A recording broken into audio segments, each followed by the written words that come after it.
Hey everyone, this is Ahi from Ahiverse and welcome to the Warehouse of Dreams, episode 1. How are you guys? That's like the first thing I'm gonna ask. I hope everyone is doing great, fine, or okay, and I hope you have a great time. So, this is the first episode, and I'm feeling nervous a bit, and happy and excited for this new journey. In today's episode, I was thinking what should I start with. After thinking a lot, I decided I should explain what this podcast is or what this will be rather, and what are my thoughts on this and stuff.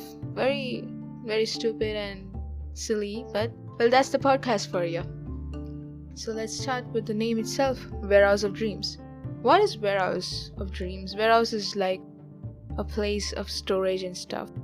And I don't remember which year, but I had this name, Warehouse of Thoughts, like a collection of thoughts and a place where thoughts are there and stuff like that, like brain and all. But what I was like, I coined this term many years ago. I don't remember when, but I was quite young. Not that I'm old right now, but I think I was in college. Not sure whether I was in junior college or college, but either way, my term was Warehouse of Thoughts. I was actually planning a project. I'm not gonna say what type of project it is because I might restart the project and rebrand it completely, and I'm gonna use it for the same purpose. So I'm not gonna say what type of project it was, but it was a very planned project. It was a big project for me, like for my scale, for my caliber. It is such a big project for me. So Warehouse of Thoughts, that was the name. Why did I think? Because it's like a cluster of thoughts, like unorganized stuff. That's what a warehouse is, right? You have warehouse has like particular warehouses has like organized stuff. But in this warehouse, we do not have any organization.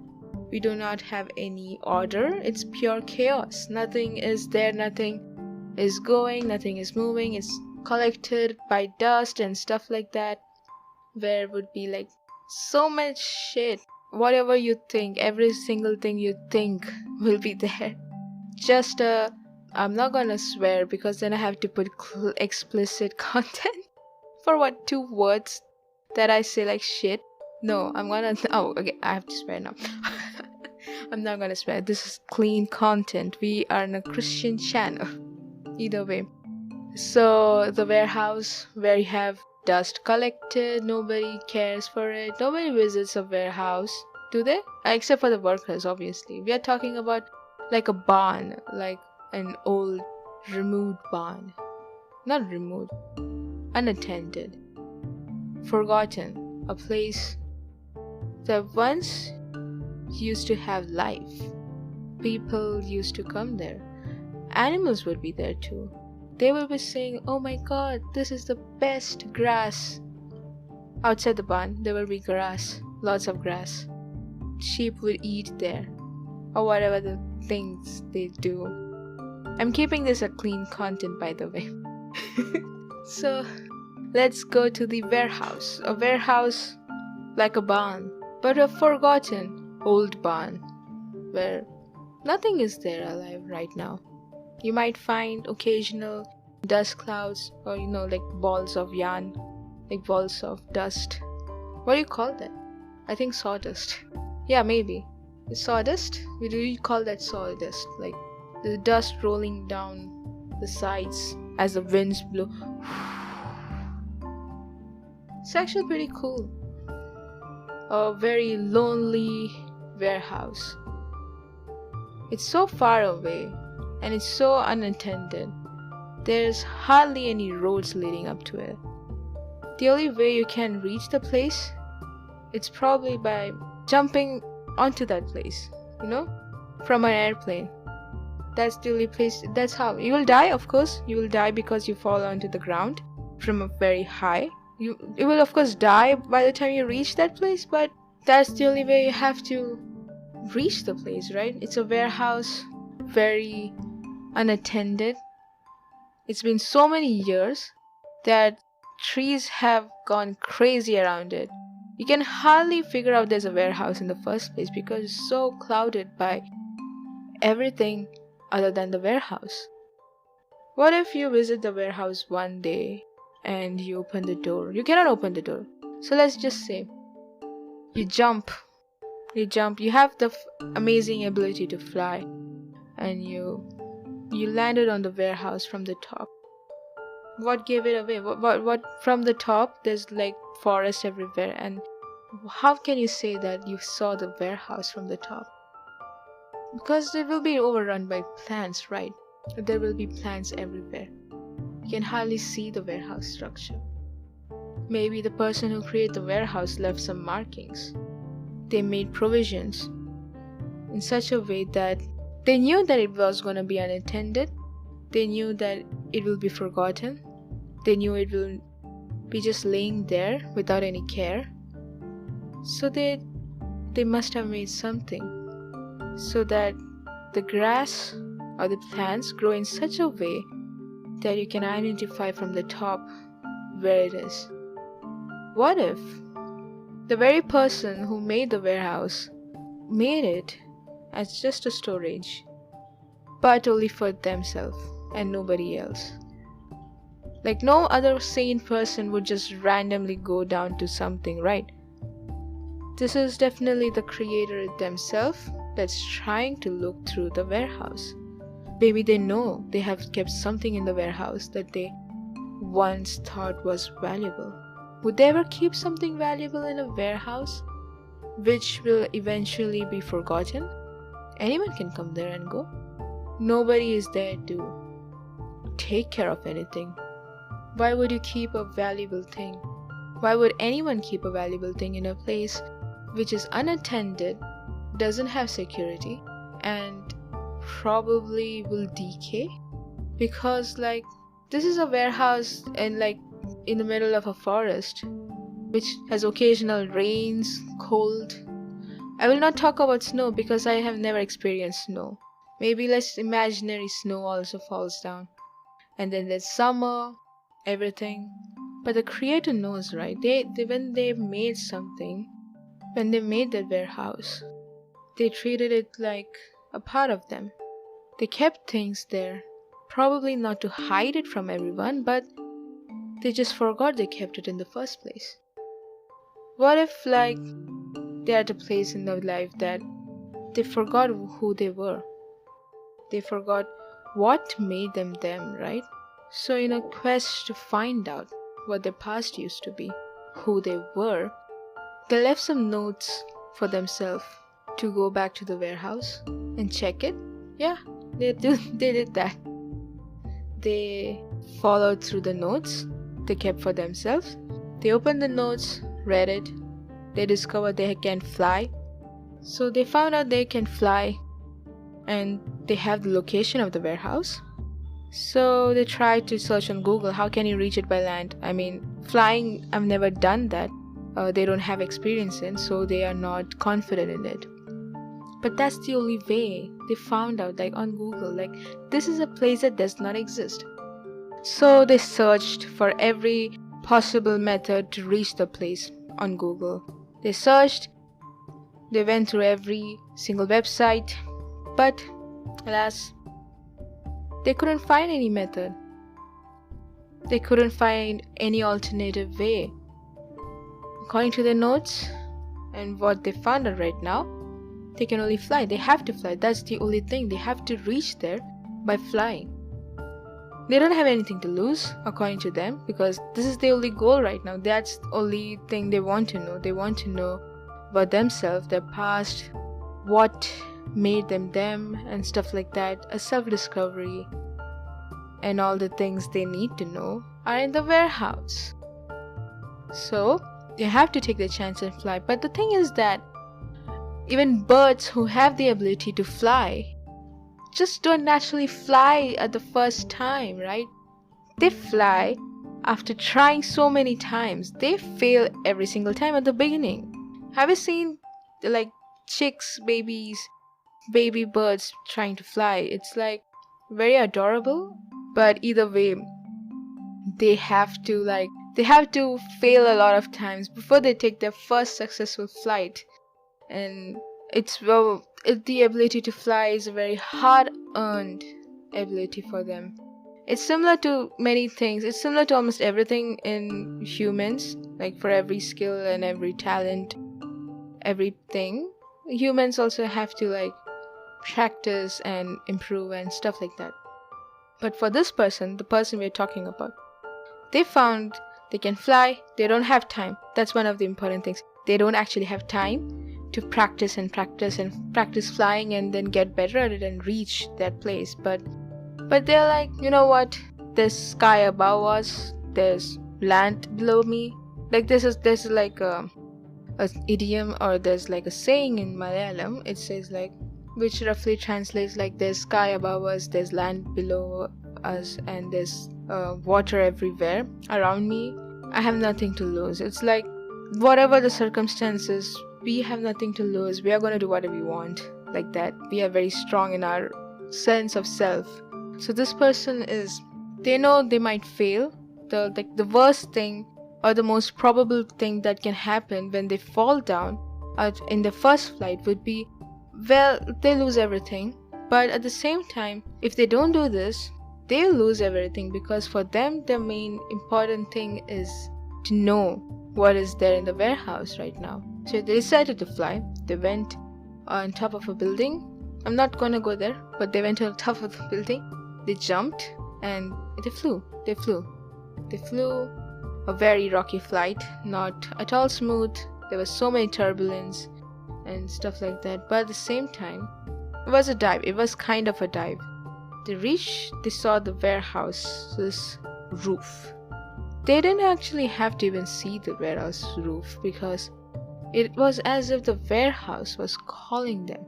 They naturally gravitated towards the warehouse. They fell down without even realizing that they actually reached the destination. They did not have to think about how to land there. They did not have to like plan, oh, this is where I have to reduce my speed, this is how I have to do this or that. No. They were pulled into the warehouse because it was time for the creator to come visit the warehouse, right? So the person, they they fell down on the roof, but did not get hurt, so everything's fine. So they were on the roof. They saw there's so much grass, and it's like a decomposing place. It's like everywhere it's decaying. The walls have lost its purpose. It doesn't even seem like a structure that can hold, but apparently they can hold their weight. It can hold their weight. So they found an opening into the warehouse on the roof.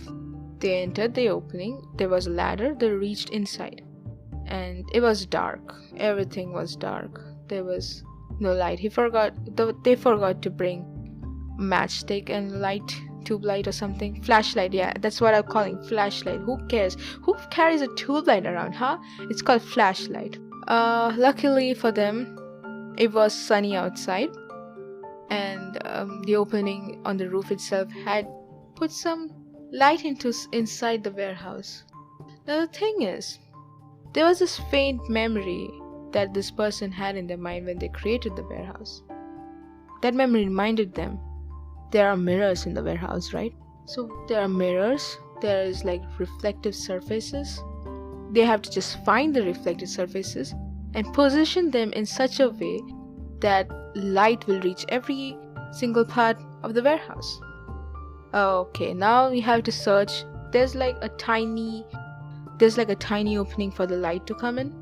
It's like a straight dot into the ground, and everywhere else is just completely dark. So they were searching. They were like using the hands, using the legs to figure out what else is there. So they were using the hands. Oh, it's this object, this is what. Then feeling it up and then bringing it to the light and see, is this really a mirror or not? Of course, if the mirror is on the way, they can see the light on the other side. Of course, it's there. So they found out few mirrors like that, positioned them, and it was a passable illuminated. It could be a little bit better. Of course, it's not the best, but you could see a bit. It's a very dim place, but they could see a bit of the warehouse.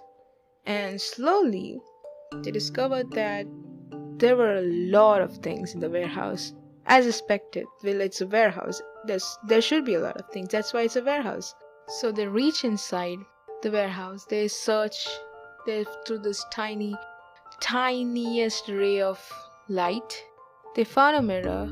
They reflected it and could see something else. And from there, they found more mirrors that could reflect the light more. So in this journey to eliminate the warehouse, they found a lot of things that they forgot that they had. For every mirror they found, they at least had like 30 new things.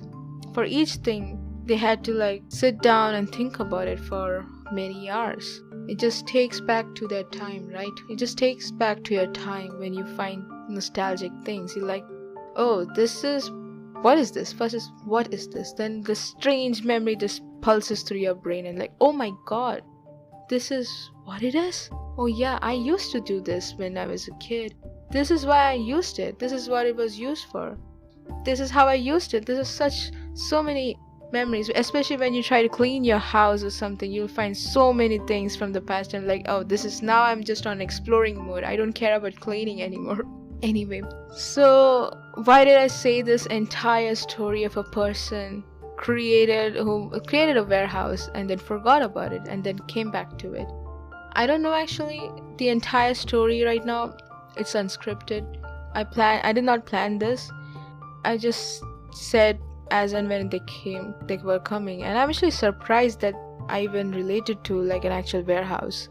I was talking about my podcast and the project that I was talking about, the project I had when I was like a younger days project. And while saying the story, I realized what this podcast is actually for me. It's actually so funny right now. Like, I did not think this would go so deep or something, but here we are now. So as the warehouse, like, I was given this opportunity to start this podcast without any experience. This was so new for me. I was always curious about podcasts and stuff, but I thought it was like a big budget thing and you cannot do it for free and stuff like that. And so when I saw this email from Spotify about their new platform, not new, it's actually kind of old I think, but I got this email that you can do podcasting for free, and I was like, well, I'll just try it.